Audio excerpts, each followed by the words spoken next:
Hello, my name is James Heidema. There are gifts, and then there are gifts. You know, often as financial advisors, we're interacting with the customer, and especially when a period of, like we're about to enter into, where there's a lot of gift giving going on, often the objection they raise is they would like to put off any sort of decision until the new year because of the stress that's upon them to buy all these gifts for these different people.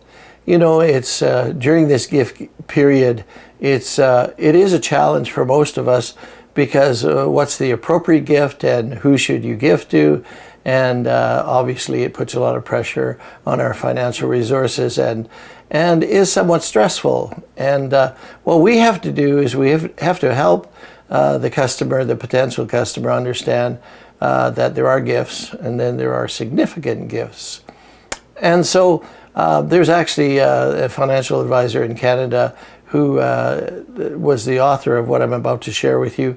And what he does is probably 50+% of his business is done over the gift giving period because he helps people understand the value of the kinds of gifts that we can offer to people.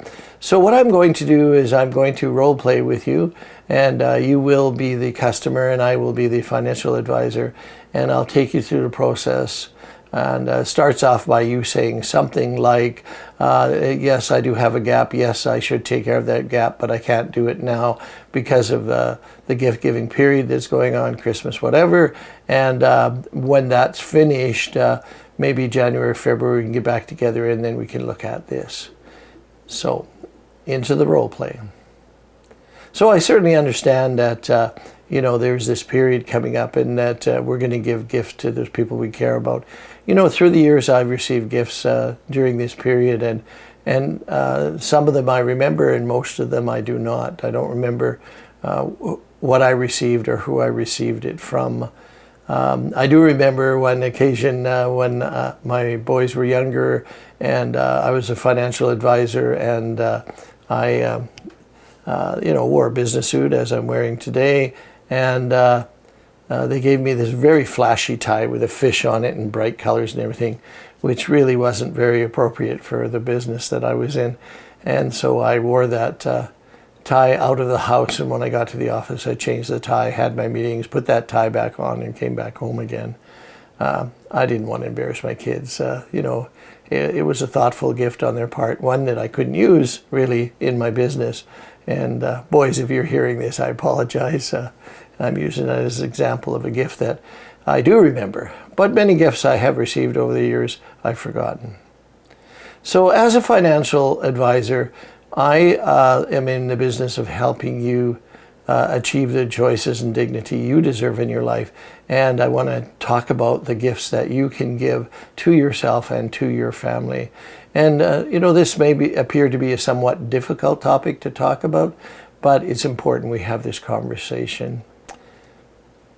I guess the first thing to deal with is, you know, is that you may die too soon. Someone may die too soon. And when someone does die too soon, there's two kinds of losses. There's that emotional loss and there's that financial loss.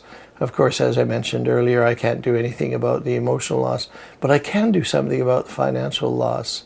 You know, when someone dies too soon, the gift you can give to your family is you can give them time to mourn, and not worry about the bills, because we'll take care of the bills. They won't have to worry about where the money's going to come from. They won't worry about whether they're forced to leave their current home and move somewhere else because they can't afford it any longer, etc. So that's the first gift that you can give to your family. And I'm sure within your circle of family, friends, acquaintances, you've seen people who've died too soon and what effect that has had on people. So that's the first gift you can give, is giving your family time to mourn.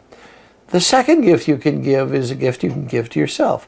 And this has to do with critical illness and accident. If you were involved in an accident or you were exposed to a critical illness and it took you out of the workforce for some time, then we're going to take care of that financially. And what that would mean is the gift that you're giving yourself is time to recover and not worry about the bills. So that's the second one. First one is the gift of mourning. Second is the gift of recovery. And the third one is, throughout your life, you're going to require money. You're going to require money on an ongoing basis for a number of things. And these are things above and beyond your rent and mortgage, your light bill, your food, all of that. This is first in the category of emergencies, second in the category of opportunity, and the third in the category of retirement. So let's talk about each of those. First is you will have a period in your life, and it may have already happened to you, where your car is broken down, your computer doesn't work, the fridge doesn't work, whatever, you have to repair or replace those things. And so you need money for emergencies, and that has to come from somewhere. Next is you'll need money for opportunities. This is where you maybe want to put a deposit down on an apartment or a home.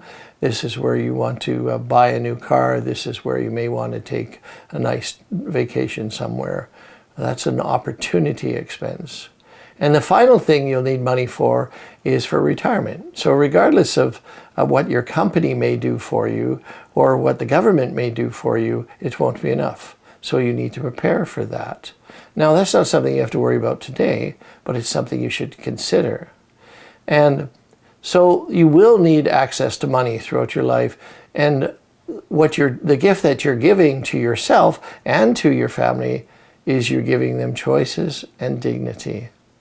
So that's the reason why we should move forward with your gap. I would encourage you to be more modest in the gift giving you're doing right now and give the greater gift, the gifts of mourning, of recovery, and of choices and dignity. Does that make sense to you?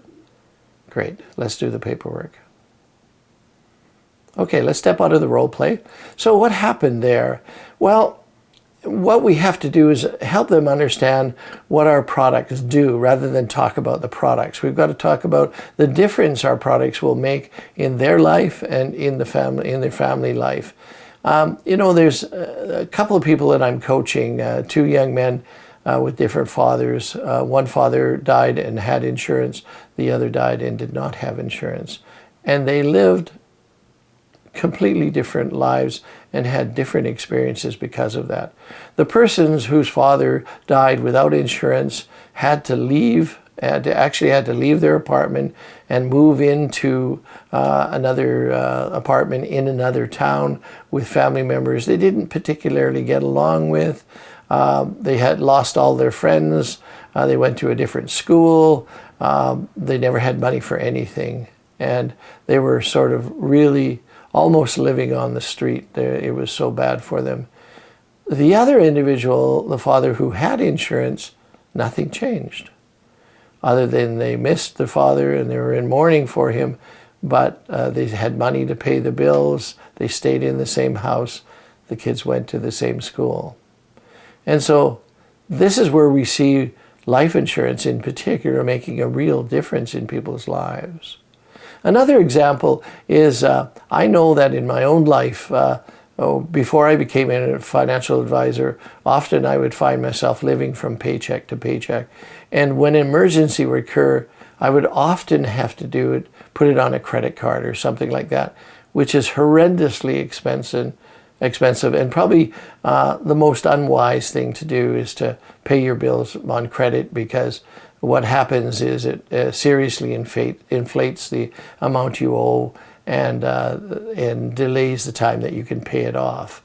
And so once I learned about financial advice, how to advise and how to live my life, I no longer lived from paycheck to paycheck and really had a lot more choices and dignity in my life. And so I encourage you, when you are meeting with your customers, to talk to them about the gift. And in particular, this time of the year when they are out there buying gifts, that maybe they should consider being more modest in their purchases and buy the bigger gifts. And as I said in the very beginning, there are gifts and then there are gifts. Thank you.